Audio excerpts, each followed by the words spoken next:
Kumusta mga ka-noisy? Welcome back sa ating YouTube channel, Philippine Noisy. So ngayong araw, another update naman tayo about politika ng ating bansa. No? So ang video to ay mula na naman kay Jesse Ferrer 7. So meron itong pamagat na VP Sara Duterte booking na Rodrigo Duterte hinamon maglabas ng matibay na ebidensya, Claire Castro. So yun, nagbabatuhan na naman sila. So bago natin simulan, Jesse Ferrer 7, supportahan nyo yan. Tapos syempre kung trip nyo na mga ganitong reaction video may kasama kayo manood, huwag nyo na rin kalimutang supportahan yung YouTube channel natin, Philippine Noisy. So mga ka-noisy, hindi na natin ito patatagalin pa. Simulan na natin, baka agawin pa ng China. Again, ang pamagat ng video ito. VP Sara Duterte booking na Rodrigo Duterte hinamon maglabas ng matibay na ebidensya, Claire Castro. So alam naman natin na itong kabilang is more on ano na lang sila, mga intriga, no? So walang mga ebidensya. So ngayon, so palpad sila, hiningan sila ng ebidensya sa mga pinagsasasabi nila. Wala naman silang maipakita. So ano ngayon yung paniniwalaan natin, di ba? So again, Jesse Ferrer 7, Philippine Noisy, like, comment, share, subscribe. Start. Mr. Marcos is veering towards a dictatorship. Ilang ang gusto tangon si Inday, pamuliti ka ba? Kay pagkahuman god ni Marcos, ug manaog siya, ug di siya magdiktador, may naagi ikapuli. Wala sila ikapuli o ang kontra nila si Inday. Hindi tayo pwedeng maniwala. Excuse me po. Hindi. Sige, sabihin na natin na parang isa sa nag-push is si PBBM for the sake of argument. Pero kasalanan din ni Inday Sara yan. Kasi yung pera ng confidential funds. Nasaan yun? 'Di ba? Kung hindi sana nagalaw yun or yung iba pang mga issues niya, sana walang laban yung mga impeachment na yan. 'Di ba? Alam niyo yung tipong problema nyo na nga, kasalanan nyo na nga, isinisisi nyo pa sa iba kung bakit a-actionan kayo. 'Di ba? Bonus na lang yan na a-actionan or may magbe-benefit kapag ka na-impeach si VP Sara. Sa mga pang-iintriga lamang na walang ebidensya. Noong panahon ni dating Pangulong Duterte, inamin niya, fiscal pa lang siya, expert na siya sa pag-intriga at pagplanta ng ebidensya. So ano pa ba ang ating i-expect sa dating Pangulong Duterte? Direkta at manghang ang naging sagot ng bagong upong Presidential Communications Office under Actually, naninibago ako kay Madam Claire Castro kapag wala yung eyeglass niya. Parang di siya. na si Claire Castro kay dating Pangulong Rodrigo Duterte na sinasabing patungo umano sa diktadura ang administrasyon ni Pangulong Ferdinand Marcos Jr. tulad ng kanyang ama. Sinagot din Para sa akin, malabong maging diktadura si PBBM. Bakit? Yan nga yung ikinatanggal ng tatay niya, di ba? Tapos uulitin niya. Napakatanga naman na moves nun. Kapag maging diktador si PBBM, ako mismo babanat sa kanya, men. Di ba? Yung mga BBM supporter mismo, iko-correct siya. Yun yung tinatawag talaga na budol. If ever. Kung lang naman. But for me, for us, sa mga naniniwala kay PBBM, malabong maging diktador yan, men. Sobrang labo. Malabo pa sa malabo. ni Attorney Claire Castro ang tanong tungkol sa pahayag ni Duterte na bumalik na daw ang droga sa syudad ng Davao, Cebu at Manila. Sa Mandawi rin po sinabi po ni former President Duterte na bumalik na po yung droga sa Davao, Cebu and Manila. Marami na ring mga tambay ang na-hold up at mga nasasaksak. May action po dito. Davao, including Davao City? Oh, okay. Kung Davao City pinag-uusapan natin, sino ba ang mayor ng Davao City? Hindi ba yung anak niya? Si Mayor Baste Duterte. So, ang ibig ba sabihin nun, napaka-inefficient ng anak niya? Again, Tama. tingnan natin, nasaan ang data patungkol rito? At tandaan natin, Kahit nga naman may hold-upan doon sa kanila or nakawan sa kanila, isinisisi din naman nila sa admin eh. 'Di ba? Sabi, hindi naman taga Davao yan. Bakit ba? Porket ba hindi taga Davao, automatic na yung mga kalaban nyo sa politika yung may gawa. May maintriga lang talaga, no? nung panahon niya, at least ngayon may record kung may namamatay, nung panahon niya, merong bang nare-record doon sa mga biglang nawawalang mga tao? Naku. Tanong lang natin yun. So dapat yun siguro, alamin din niya. Pero as of now, sabi nga natin, anak niya ang namumuno sa Davao City. Bakit ganun ang kanyang lungsod? Hinamon din ni Attorney Claire Castro si Duterte na maglabas ng ebidensya at patunayan ang bintang kay Pangulong Ferdinand Bongbong Marcos Jr. na ibinenta umano ang gold reserve ng bansa. Sa pulong balitaan ng Malacanang, Grabe. tinanong ni Attorney Claire Castro kung ito ba ay isang campaign joke na naman ni Duterte. Hindi ba ito campaign joke ulit? PBBM has no hands in gold sales by BSP. 'Di ba? Lahat na lang ipinapahid nila kasi kailangan nilang siraan si PBBM ngayon eh. Kasi syempre mag-i-election nga sila, 'di ba? Kailangan nilang siraan ng todo si PBBM. Itong mga alipores naman nila, itong mga supporters naman nila, kahit anong sabihin ni PRRD, pinaniniwalaan agad nila. Ang kikiti din eh. Naging tanong ni Attorney Claire Castro ng Malacanang sa paratang ni dating Pangulong Rodrigo Duterte nitong Sabado, Pebrero 22 na nagnanakaw ng gold bars si Pangulong Ferdinand Bongbong Marcos Jr. Sinabi ni Attorney Claire Castro na ang Bangko Sentral ng Pilipinas lang ang pwedeng humawak sa ginto ng bansa at isang pangkaraniwang gawain ng ahensya. Sinabi pa ni Castro na October 2024, sinagot na ng Bangko Sentral ng Pilipinas ang naturang issue. Paliwanag ni Castro, regular na aktibidad ng Bangko Sentral ng Pilipinas ang magbenta at bumili ng ginto para tumaas pa ang gross international reserves ng bansa. Sa ganitong paraan anya, mapapanatili ang international stability at convertibility ng Philippine peso at matugunan ang net demand ng BSP para sa foreign currency. Wala ba si Duterte ng mga economic experts na magsasabi sa kanya kung ano ba talaga ang regular activities ng Bangko Sentral ng Pilipinas? Tanong ni Castro. Ano pa ba ang 'Di ba? Nasupalpal tuloy siya. Madaling question lang yan, men eh. Ngayon si Perard, 'di ba? Puro siya pagdududa. Like, para namang hindi siya dumaan ng presidente, 'di ba? As if naman na hindi niya alam yung mga proseso dyan. I know for sure kahit siya mahihirapan siyang gawin yan on his time. Ngayon ba kaya kay PBBM? Wala lang, may ma-intriga lang talaga. ating i-expect sa dating Pangulong Rodrigo Duterte? Gumawa ng intriga, magplanta ng ebidensya, hindi tayo pwedeng maniwala sa mga pang-iintriga lamang na walang ebidensya. Ang mariing Tama. pahayag ni Attorney Claire Castro. Matatandaan na nitong Sabado ay inihayag ni Duterte sa isang campaign rally sa Cebu na ang pamilya ni Marcos ang siyang nagnakaw at ibinenta ang gold ng Pilipinas. Magandang hapon, Malacanang Press Corps. Welcome sa ating press briefing ngayong Grabe February talaga. 24. Makakasama natin si Palace Press Officer at PCO Undersecretary Attorney Claire Castro para magbigay linaw kaugnay sa mga aligasyon sa gold reserves. Yusek Castro? Yes, as of now, may pronouncement ang BSP. Baka pwede nating pakinggan at madinig din nila. We will be projecting the statement po from BSP. Bangko Sentral ng Pilipinas. Akala ko talaga dati maraming pera sa Bangko Sentral ng Pilipinas eh. Di pala. Tsaka nakapunta na ako doon ah. Parang tour ata dati. Uy. Yan, sabi ng driver, yan yung BSP Sentral ng Pilipinas oh.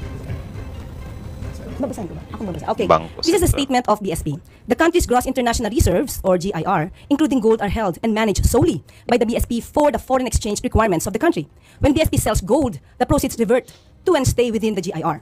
Last year, GIR rose to $106.3 billion from $103.8 in 2023. Similar to other central banks, BSP maintains a portion of its reserves in gold as part of the country's GIR, mostly to hedge against offset movements in the market price of other assets. It buys or sells gold to maintain Ayun. an So makinig kayo mga DDS dito ano para malaman nyo rin ba kung paano kayo ipinapaikot lang ni PRRD. optimum level for this purpose. Not too big, not too small. Gold prices tend to move in the opposite direction of other assets. Therefore, central banks hold some gold as a hedge against huge declines in other assets in the reserves. However, gold prices can Nako. be volatile, earns little interest, and has storage costs. So central banks don't want to hold too much. So yan po ang statement ng BSP. At handa na po tayong sumagot sa inyong mga katanungan. We're now opening floors for questions from our Malacanang media friends. First question, Maricel Halili, News 5. Naupo Ma'am, pa eh. so just a clarification. So ibig sabihin, hands off si Presidente doon sa gold reserves kasi PRRD mentioned or is accusing the Marcos family of stealing and selling the country's gold. It's just so Actually, ang napapansin ko ngayon sa administrasyon ni PRRD, halos lahat na lang isinisisi nila sa mga Marcoses. Like for example, sa PCSO, sa PhilHealth, tapos ito naman sa Gold Reserve, National Budget. Halos lahat talaga isinisisi talaga nila kay PBBM. Ewan ko ba sa mga to. Okay. Hindi pa to campaign joke ulit ni dating Pangulong Duterte? Hindi ba tayo nasanay Hala. dun sa jet ski promise niya? Na nung naniwala tayo Hala. halos sa mga sumuporta sa kanya, tinawag tayong stupid. So pag naniwala ba Born. tayo ulit sa sinasabi niyang ito, baka mapagkamalan niya tayo ulit at tawagin tayong stupid. But anyway, Burn. we will take this Burn seriously. tuloy. Burn. Para naman hindi magkaroon ng fake news. Lalo na doon sa mga taong nakikinig sa kanya at maaaring naniniwala pa. Tama. Itong issue na Tama. to, October 2024, nasagot na ito. Ang nagtataka lang Yun. ako, bakit paulit-ulit na binibring up ni dating Pangulong Duterte? Wala ba Kasi yung mga supporter nila, papalakpak yun eh. Kapag binanggit yun, kahit na wala naman silang basihan, oh, oh, kahit nga yung bangag na term, up until now, pinagpatuloy pa nga rin nila eh. Like, alam nyo, yung mga atake nila, mga gasgas na. Mga economic experts na magsasabi sa kanya kung ano ba talaga ang regular activities ng BSP. Ayon sa BSP, ang pagbebenta ng gold is just a regular activity. How? Why? To pump up the economy. Even at the time Nako. of former President Duterte, trabaho na ito ng BSP. Hindi niya ba alam iyon? Okay, Hala. now, sinabi nga dito, ang pagbebenta ng gold, kung mataas ang presyo, dapat ibenta. Sinabi din ng BSP, hindi pwede silang mag-hold that much of a gold. Okay, now, ang nagtataka lang tayo, bakit hindi ito alam ng dating Pangulo? Siguro bago siya Yun, sampal yun. Sampal yun para sa kanya kasi parang ano yun, wala kang know-how ka talaga nung time na yan. magbigay ng gitong klaseng intriga. Mapapansin nyo sa kanyang mga statements. Hindi naman detailed. Anong proof niya? Again, as a lawyer. Tama. He is a lawyer. He became a fiscal. Alam niya kung paano magkuha ng ebidensya, no? To get the truth. Bakit sa kanya? Parang wala siyang ebidensya. Tama, sana yan din yung bantayan ng mga DDS ano, na parang, wait lang, sinabi to ni Duterte. So ano bang mga basis nito? Dapat mag-research din sila bago nila paniwalaan ano. Kasi mahirap yung ganyan eh. Laging paintriga. All we want here is evidence. Ipakita niya kung si PBBM o ang Pangulo ang nag-utos para magbenta ng gold reserves. Samantalang sinabi rin ng BSP, solely and manage ito. No? Solely managed by the BSP. So paano magkakaroon dito ng hand or pakikialam ang Pangulo? Tama. Johnny Yu, People's Journal. Ma'am, when you said Pero yun nga, kailangan nilang bahiran ang pangalan ni PBBM eh. So lahat na lang sasabihin nila. you will take this seriously, what do you mean by that? Will the government file charges against the former president? Hindi naman po. Sasagutin lang namin yung mga joke na lagi niya sinasabi. Since tayo ay sumasagot dito ng seryoso, baka sa susunod sasabihin na naman ng mga supporters niya, hindi niya na naman kilala si dating Pangulong Duterte. Puro joke yan. So ito ba mga sinasabi niya during sa kanilang rallies or campaign rallies? Joke ba o seryoso? We have to know that. Oo, di ba? Oo. Pati yung sa mga gold na yan, yung bangag na yan. So joke din ba lahat yan? Kasi hindi kinakategorize ni PRRD. Si PRRD kasi, magsasalita yan, randomin. Jokes, totoo, yung jokes or totoo. Pagsasamahin niya sa loob yan para magmukha siyang astig. Anong sabing para magmukha siyang astig? Para may mga tira lahat ng niya, mga sinasabi niya. Kasi ang bagsakan yan is joke or totoo. Diba? So dalawa lang. So, halimbawa ganyan, pwede na silang makapagbigay ng mga allegation, mga intriga. Kasi meron silang palusot na joke parati. Which is yun nga, sabi ko sa inyo, hindi na siya healthy. Diba? Na parang, napaghahalataan na to ha. Parang inilulusot na lang nila sa jokes lahat ha. So, in short, si PRRD, freely na siyang makapagpakalat ng fake news. Kasi, kapag kayong fake news niya, sinabi niya, for example, fake news sinabi niya, babarahin siya ngayon. Kakasuhan ka namin. Joke lang naman yun. Diba? Pero, ang mga tao, yung mga supporter ni PRRD, lahat ng sasabihin niyang fake news, paniniwalaan nila yun. So, ganyan ka-toxic, min. Ganyan ka marunong. Ganyan yung strategy nila. Diba? So, sana hindi nino-normalize yung ganyan eh. Especially ganyan, campaign nila. Sana meron ng campaign law. Diba? Na parang bawal ka magsalita ng mga hindi totoo. Kakasuhan ka. Sana may mga ganyan Kasi mahirap yung ganyan, nilulusot mo sa fake news marunong din. Okay. And also, ma'am, would you know under the Marcos administration kung ilan na pong gold ang naibenta? As of now, wala tayong records, pero sabi nga nila, according sa BSP, kukunin namin ito. Kung inyo pong i-require at alamin po natin kung maibibigay po sa atin ng BSP ang records na ito. Pero ang sabi nga po nila, mas tumaas pa po ang GIR natin to $106.3 billion. So, ibig sabihin, wala tayong problema sa gold reserves natin. Diba? So, that's fake news. Diba? So, malinaw. Malinaw na malinaw. So, yun lang naman yun, men. So, again, ang video yun ay mula kay Jesse Ferrer 7. So, supportahan nyo yan. Original video link in the description box below. Tapos, syempre, bago nyo iwan yung YouTube channel natin, Pilipinoise, don't forget to like, comment, share, subscribe. So, kita nyo naman yun. Galit na si subscribe nyo rin na Jesse Ferrer 7. Also, courtesy na rin sa RTVM. sa kay Madam Claire Castro. No? Tapos syempre, bago nyo iwan yung YouTube channel natin, Filipino Essay, don't forget to like, comment, share, subscribe. So, yun lang naman, men. Kita nyo naman yun, di ba? Sobrang napaka-maintriga talaga ni Tatay Duterte, Tatay Digong, Tatay Diggs. Grabe yung mga supporter nila, bulag-bulagan eh. Yun pala yun. Doon pala yung pangit na kasi sa kabila kasi ninonormalize lang nila ba na parang hindi nyo naman kilala si PRRD. Na halimbawa, kasi may nakita kong abogado kasi sabi niya doon, yung sinabi ni PRRD is more on lang daw yun, papasok din daw talaga sa joke yun or hindi siya serious. So parang walang pwedeng ikaso ata, something like that. So nakakalungkot man pero yun yung yun yung way nila. Kaya nga sana ngayon mamulat yung taong bayan, 'di ba, sa strategy ni PRRD. Kasi si PRRD ngayon yung lumalabas na lantaran or parang siya yung master to use fake news. 'Di ba?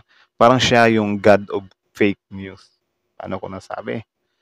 Kasi si PRRD, FPRRD, malaya siyang sabihin lahat ng fake news. 'Di ba? Malaya siyang sabihin lahat ng fake news kasi yung depensa nila parati, joke lang yun if ever na may aalma. Pero hindi natin mawawala sa isip natin yun na masisiraan nila yung ibang tao. So ano ba, tayo ba? Pwede na lang ba tayong magsalita ng fake news kahit na gustuhin man natin tapos ilulusot lang natin ng joke lang yun? Ang masaklap pa niyan, si PRRD lang yung merong authority na gamitin yung estilong yan.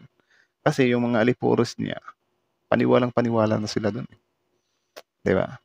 Sinasamba nila yun eh. Diba? Kaya nga medyo nagki-cringe ako na siguro kung hindi pa ako nakalabas sa sa angkan ng mga DDS. Parang medyo cringe pag-isipan or parang medyo cringe iisipin na parang, uy, grabe to kapag anong sasabihin ni PRRD, pinaniniwalaan namin 'di ba? Tapos kahit na mga off na yung pinagsasasabi ni PRRD, hindi na makataw, hindi na maganda yung pinagsasasabi niya, ilulusot lang namin sa fake news. 'Di ba?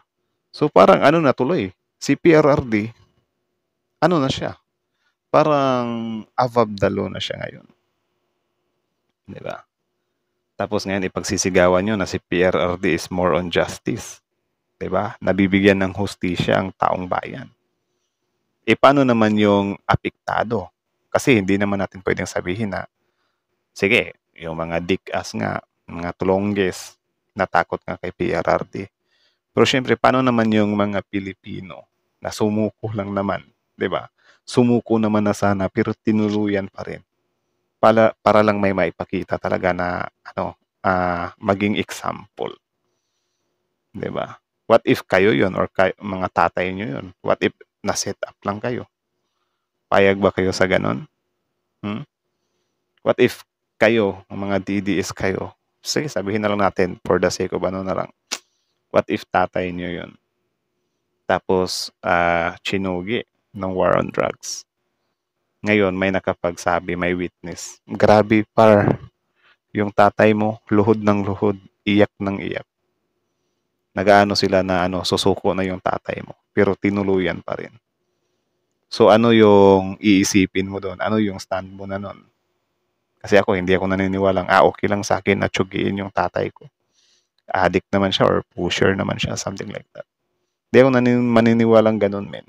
Diba? Kaya sana ilagay natin yung natin, di ba? Actually, okay lang naman talaga sa akin na pag-tsugiin yung mga halang talaga, mga masasamang tao talaga. Di ba? Pero sana, yung mga halang, mga masasamang tao talaga. Di ba? Sana maingat sila. Like, kung pwede, 100% sila na safety nilang magagawa yan na walang madadamay na inosente. Di ba? Or walang madadamay na hindi naman gaanong masamang tao. You know what I mean? Diba? So, parang ganito lang din yan, men. Diba? Na parang, sad to say, si PRRD, free na siyang magsalita ng fake news. Kasi, kung may aalma, ilulusot niya sa Joke lang yun. Diba? Can you imagine that?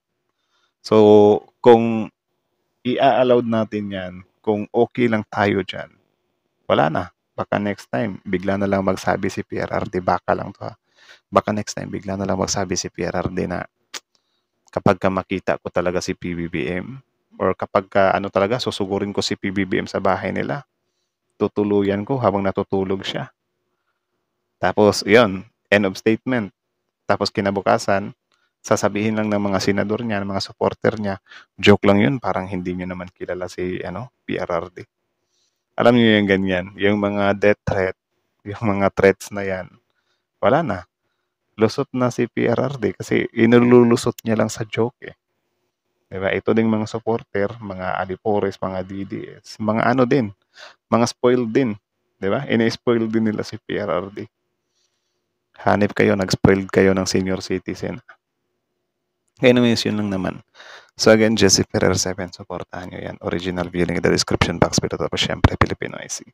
Like, comment, share, subscribe. So, yeah, that's it. Filipino IC's